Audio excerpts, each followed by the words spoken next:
আজকালকার যুগে বউ ভালো হওয়াটাই সবচেয়ে বড় অন্যায়ের কারণ হয়ে গিয়েছে। বউ ভালো হওয়াটাই ঝগড়ার কারণ, বউ ভালো হওয়াটাই আজকাল তালাক কিংবা ডিভোর্সের কারণ হয়ে গিয়েছে। কারণ বউয়ের ভালো হওয়াটাকে আজকের সমাজের স্বামীরা আমরা উইকনেস মনে করি সে তো কিছু বলতে পারবে না তাই কিছু বলে না।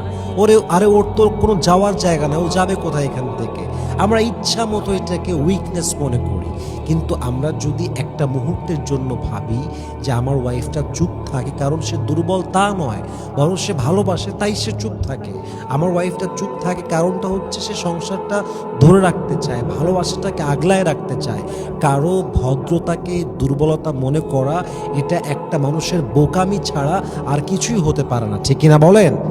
এজন্য ওয়াইফের ভদ্রতাকে, ওয়াইফের ভালোবাসাকে, ওয়াইফের চুপ থাকাকে উইকনেস নয় বরং ভালোবাসার বহিঃপ্রকাশ মনে করবেন। দেখবেন আপনার সংসারে সুখ দিয়ে ভরে দিবে একজন, তিনি কে?